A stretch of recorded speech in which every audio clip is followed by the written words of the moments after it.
Assalamualaikum warahmatullahi wabarakatuh. Ini adalah hukum bisnis pertemuan keempat dan pada pertemuan ini yang akan kita bahas adalah terkait dengan perikatan. Ya, kita mulai dari topik bahasan pertama, perikatan dan perjanjian. Nah, ini ada definisi dari perjanjian. Perjanjian itu adalah peristiwa di mana seseorang berjanji kepada orang lain atau di mana dua orang saling berjanji untuk melaksanakan sesuatu hal. Saya rasa terkait dengan definisi dari perjanjian itu masih cukup straightforward gitu ya. Jadi saya rasa ini mudah dipahami perjanjian itu apa. Kemudian berikutnya kita ke perikatan. Nah, perikatan itu adalah suatu hubungan hukum antara dua orang atau dua pihak berdasarkan mana pihak yang satu berhak menuntut suatu hal dari pihak yang lain dan pihak yang lain berkewajiban untuk memenuhi tuntutan itu.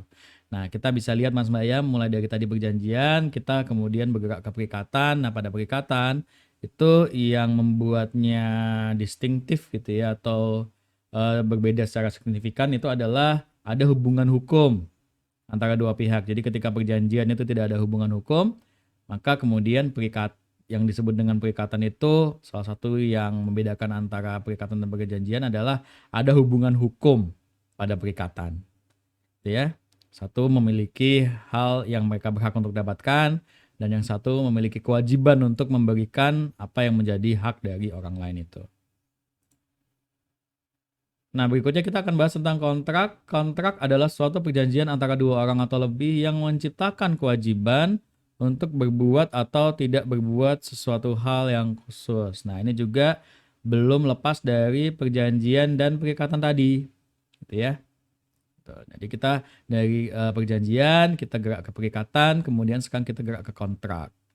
Gitu ya. Kontrak artinya adalah ini tadi perjanjian antara dua orang lebih untuk menciptakan kewajiban untuk berbuat atau tidak berbuat. Tadi terkait dengan hak dan kewajiban itu untuk berbuat dan tidak berbuatnya ini tadi gitu ya. Oke.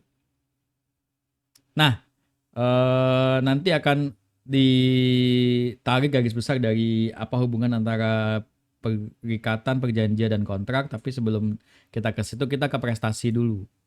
Nah, apa yang disebut dengan prestasi? Prestasi adalah pelaksanaan hal-hal yang tertulis dalam suatu perjanjian oleh pihak yang mengikatkan diri untuk itu sesuai dengan syarat dan ketentuan sebagaimana disebutkan di perjanjian tersebut. Jadi di dalam hukum ada yang namanya prestasi.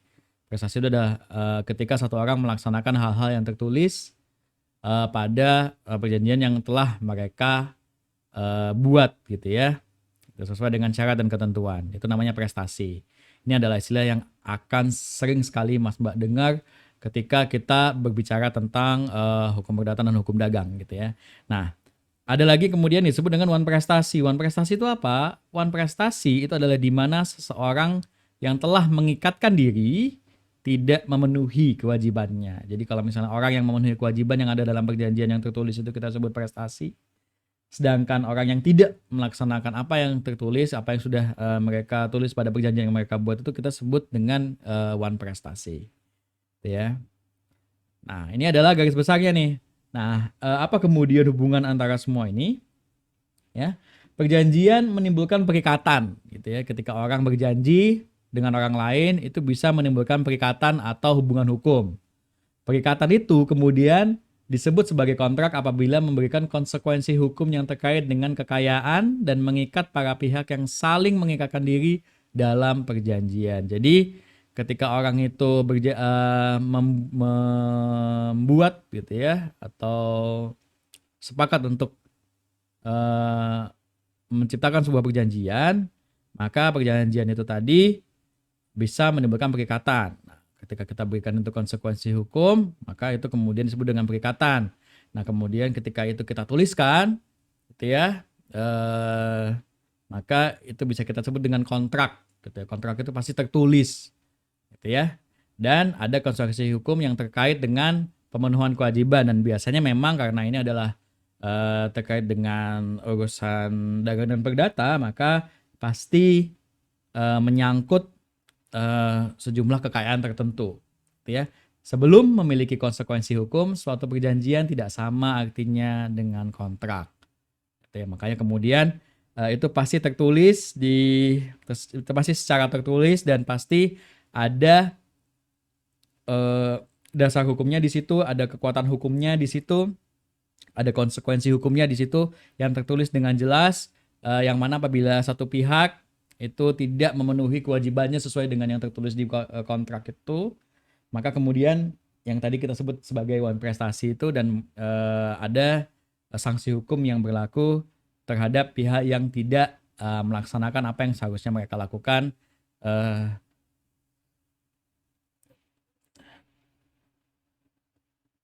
pada apa yang sudah tertulis di kontraknya itu.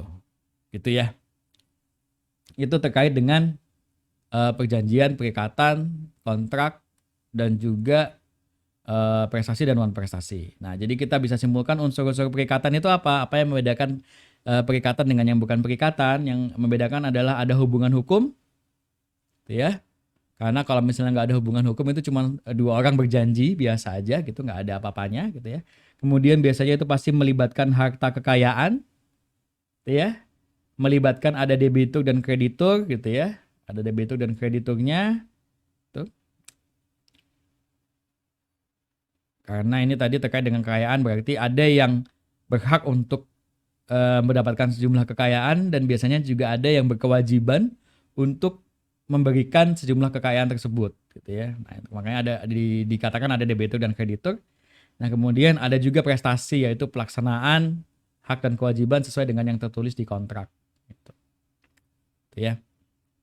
Oke. Saya rasa itu terkait dengan perjanjian, perikatan, kontrak, serta prestasi dan non prestasi. Saya rasa itu yang bisa saya sampaikan untuk pertemuan 4 hukum bisnis kali ini.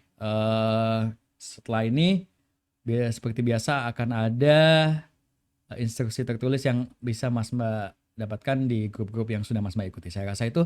Terima kasih banyak yang sudah menonton videonya dari awal sampai akhir. Saya Agi, wassalamualaikum warahmatullahi wabarakatuh.